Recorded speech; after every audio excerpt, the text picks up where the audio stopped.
తనూజ తనూజ తనూజ ఎక్కడ చూసినా తనూజ ప్రపంచమే. బయటే కాదండి, అట్లీస్ట్ ఇంట్లో కూడా, అంటే బిగ్ బాస్ టీమ్ కూడా తనూజకి డైరెక్ట్గా సపోర్ట్ చేస్తున్నారు. అంత సపోర్ట్ చేయాలనుకునే వాళ్ళు డైరెక్ట్గా ట్రాఫీ ఇచ్చేసేయచ్చు కదా. డైరెక్ట్గా అలా సపోర్ట్ చేయడం వల్ల వేరే కంటెస్టెంట్స్కి అది అన్ఫేర్ అవుతుందని నాకు అనిపిస్తుంది. నేను ఎందుకు ఇలా అంటున్నానో తెలియాలంటే వీడియో చివరి వరకు చూడండి. దయచేసి వీడియో చూస్తున్న వాళ్ళందరూ కూడా ప్లీజ్ లైక్ చేసి సబ్స్క్రైబ్ చేసి సపోర్ట్ చేయండి. Let's dive into the video. So నాకు ఈరోజు జరిగిన పర్టికులర్గా పవరాస్త్ర టాస్క్లో చాలా డౌట్స్ అయితే ఉన్నాయి. తనూజ టాస్క్ చాలా బాగా కంప్లీట్ చేసింది. I was also appreciating her. కాకపోతే ఆ కంప్లీట్ చేసే ప్రాసెస్లో ఆ పజిల్ పెట్టే దగ్గర ఐ బాగా పెట్టింది, కానీ ఆ చుట్టూ ఉన్న ఏవైతే బ్లూ లేకపోతే యూనో స్కై లేదా స్పార్క్లింగ్స్ ఏవైతే ఉన్నాయో అవి కరెక్ట్గా పెట్టలేదు. అది డీమన్ యాక్చువల్లీ క్వశ్చన్ కూడా చేస్తాడు నాగ్ సార్ని.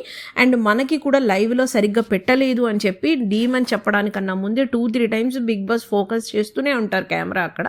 అయినా కూడా నాగ్ సార్ అది క్వశ్చన్ చేయలేదు. సిల్లీగా ఆ విషయం డీమన్ చెప్పినప్పుడు దాన్ని కొట్టిపడేసి సంచాలక నిర్ణయమే తుది నిర్ణయం అంటాడు.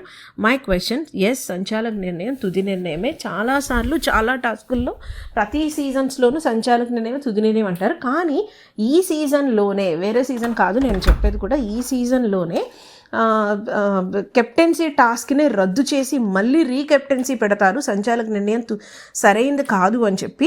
సో ఒక ఎపిసోడ్లో ఇదే సీజన్లో ఒక ఎపిసోడ్లో ఒక కెప్టెన్సీ టాస్క్కి సంచాలక నిర్ణయం తుది నిర్ణయం కాదని రద్దు చేసి మళ్ళీ కంటెస్ట్ చేసినప్పుడు ఈ టాస్క్ని కూడా అలా చేసి ఉండొచ్చు కదా అనేది నా పాయింట్. 2, పోనీ అలా చేయకపోయినా అదే కెప్టెన్సీ సెకండ్ టైం పెట్టినప్పుడు రీతు డీమన్ విషయంలో నాగ్ సార్ వెనక నుంచి ఫీడింగ్ ఇస్తారు. ఇమాన్యుయల్ రీతు ఎందుకు చెప్తుందో అర్థం చేసుకో అంటారు. అలాగే సంచాలక్ కూడా వాళ్ళందరికీ హింట్స్ ఇస్తుంది అనమాట.